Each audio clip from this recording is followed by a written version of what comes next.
Good morning. It's Saturday, the 25th of March 2023, and you're very welcome back to my channel, Real True Education, Not Fake News, on YouTube, which I'm having some difficulty, and Rumble, which I'm not having some difficulty. I need viewers on both. In any event, anyway, I got the haircut, as you can see, and I shaved, looking a lot better. And I'm making this here from the kitchen table, which should be all right. I don't see any problem with it. And this is on farming. The weather has improved great today. It was terrible wet, cold and miserable, and I got several wettings out and about over the last few days. But I've survived to tell the tale anyway. All's going fairly well on the farm, and things is all right. Now, I just want to deal with a farming program on RTE this morning. RTE is not my channel, Real True Education. It's Radio Television Éireann, and it's the Irish national broadcaster, which unfortunately is gone 100% woke. It's just fully woke. I mean, Meghan Markle wouldn't run it any better. Now, the thing is, there was a feature on it this morning on the farming program about Caroline van der Plas. And Caroline van der Plas is the daughter of a lady who's 84 years of age, an Irish woman by the name of Nuala Fitzpatrick. Nuala Fitzpatrick. I wonder if she any relation to the dealer Fitzpatricks. I don't know. But anyway, she's obviously married to a Dutchman, probably a farmer, and she herself is a journalist. Anyway, she started up a party in Holland. Now, bear in mind what happened in Holland was that the environmental groups in Holland, the radicals, Greens, took the Dutch government to court for not clamping down on the farmers. The Dutch government didn't fight it. They didn't fight it. If they had to fight it and asked me, there'd be no problem, but they didn't. And the European Commission enforced this rule to hit the farmers, and the farmers are kicking up. So it's not legal what the Dutch government are doing, and this is the point I always say. It should be always do it within the law. In any event, they ran in the local elections, in the rural elections, and it's looking like they're well placed now in the next election to take probably even control of Holland. Now, they won 15 of the 75 seats, which was way ahead of any other rival, let it be the Greens or the Socialists or anything else. They were way ahead. It's still not a majority, but it means they could, if they got that performance in an election, become Prime Minister and all that sort of stuff. So it is a major blow to the Greens, and it's a trend we're seeing in Italy, Hungary, and to some degree in Poland. And now there's uproar in France with Macron and his old socialist crap as well.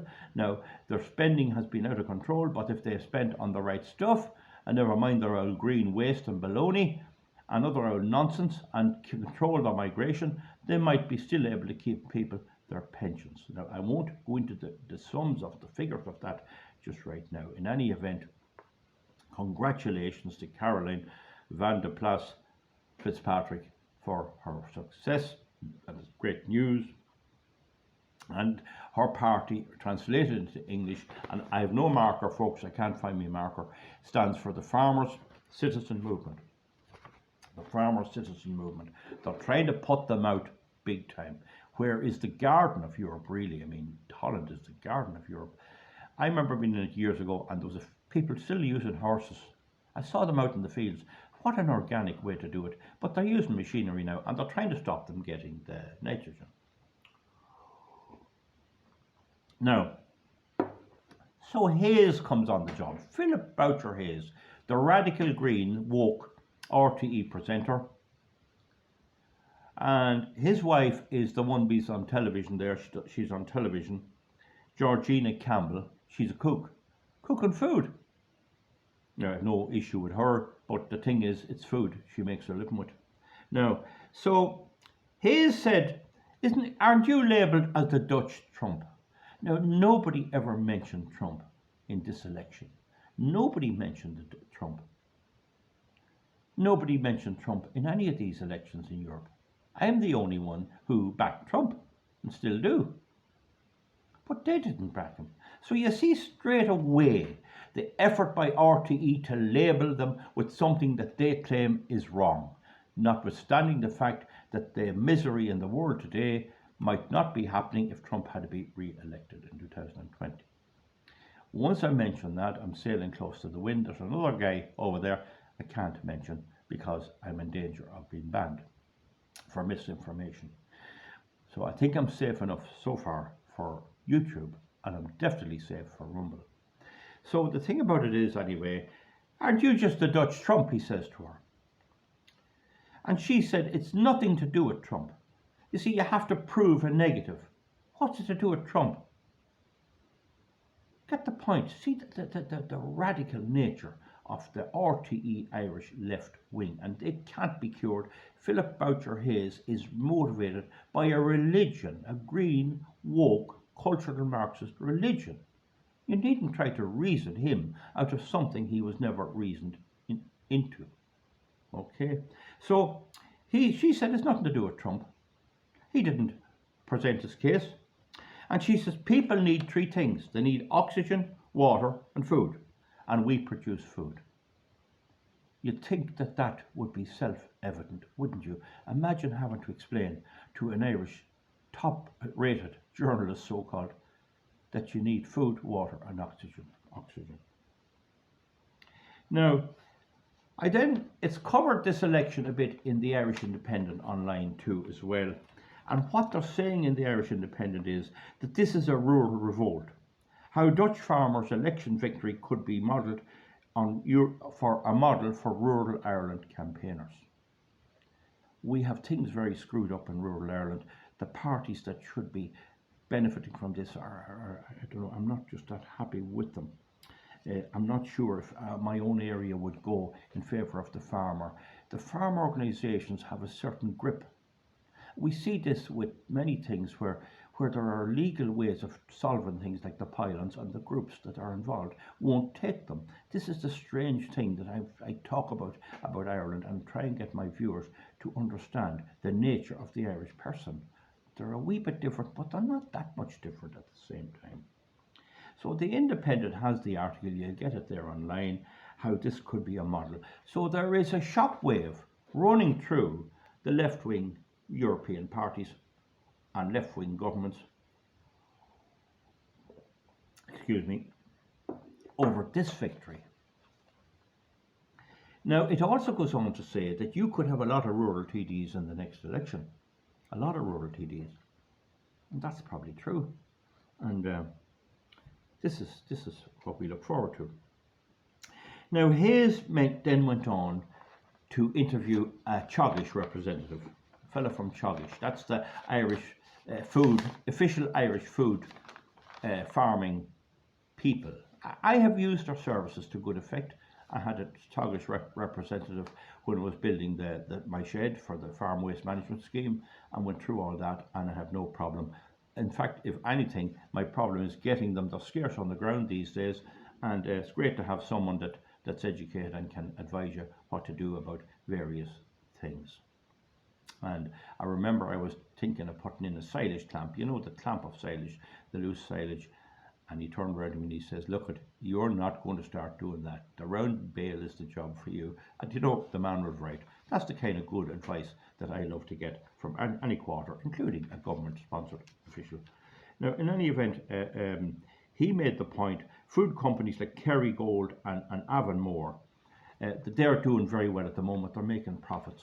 Now, I'm getting good prices, but I have to pay big prices then in outgoings.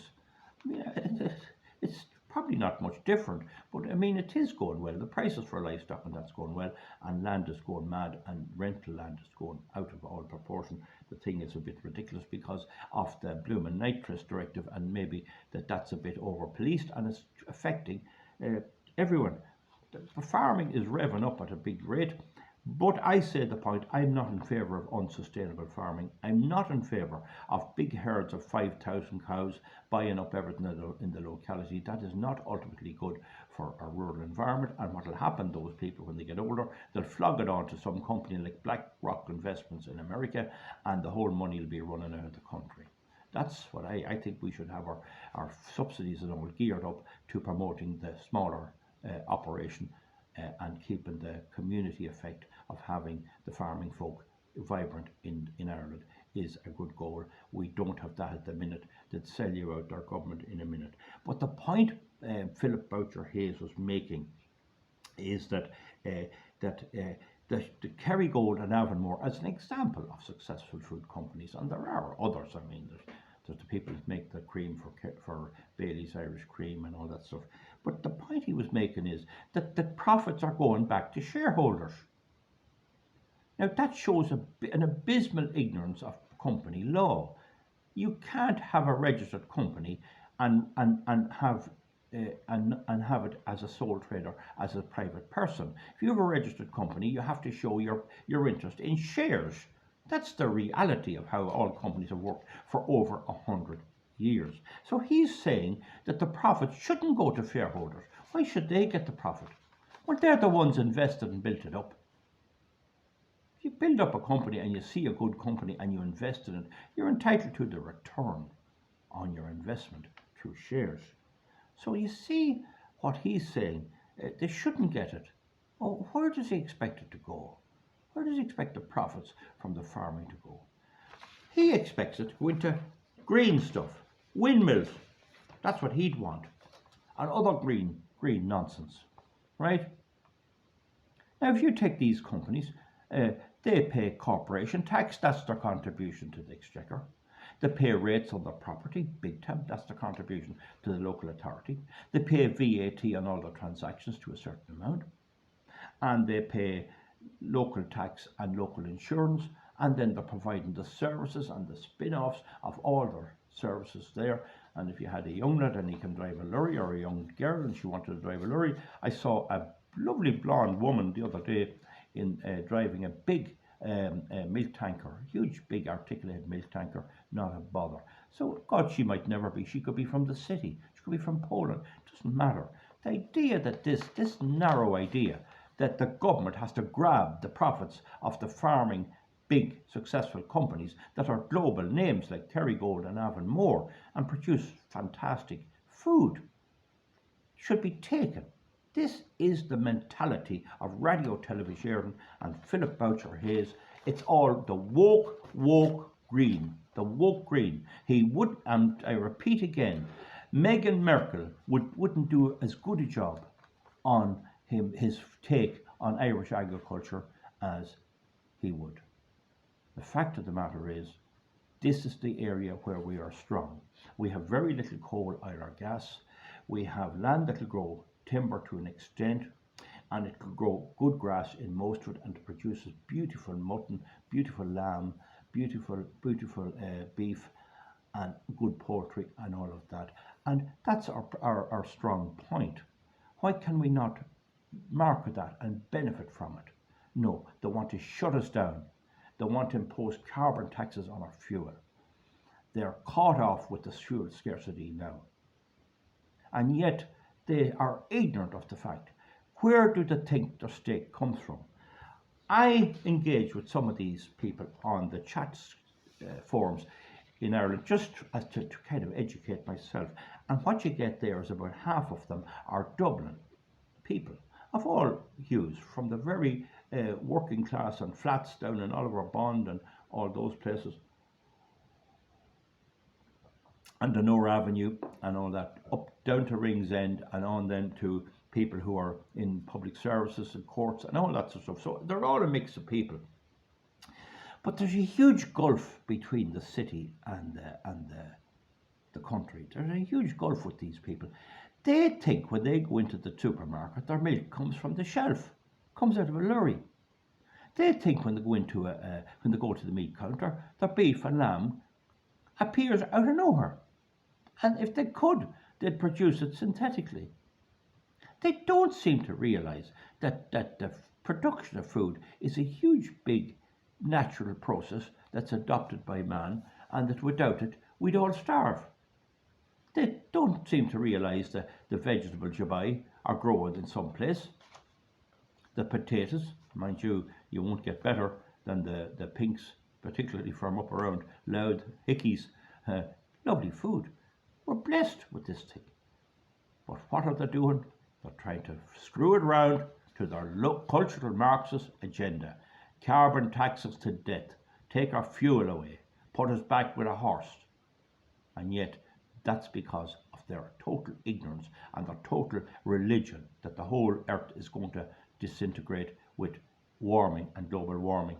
We've had a winter, it's the same as it was 50 years ago. We had a bit of snow, we had all. Same as it was 50 years ago. So that's it, folks. Give me a thumbs up or a thumbs down. The bottom line is that we have to wind up these people. I'd give anything to be able to get candidates and get a party that would be able to field people. What you're going to get is independence, and they're going to win. And I don't know what will happen in areas like Donegal and Cavan, where they're wedded to Fianna Fáil and Fine Gael, but there's a bit of hope. But down the country there is great hope.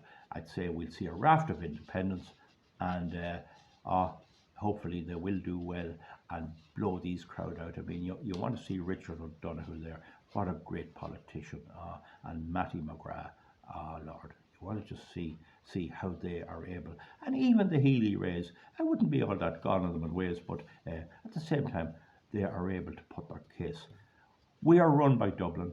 We got to reclaim from Dublin. We got to educate the people of Dublin and the politicians elected by the people of Dublin as to what Ireland is. We're not just, and it's not the case, that Ireland stops outside of the Dublin boundary. In fact, if you stay within the Dublin boundary, some of the best agriculture takes place in Fingal. Some of the best agriculture. It's the home of a lot of our potatoes and vegetables in Dublin County. And these idiots are living just down the road and they never go up and take a look. That's the divide there is. Folks, comment underneath, give me a thumbs up or a thumbs down, and we'll see you back for something else soon. I tend to look this side, the little camera is here. I'm sorry if I'm looking a bit away like that. Anyway, give me a thumbs up or a thumbs down, and we'll see you back for something else, and it's getting on with the day. Thank you very much.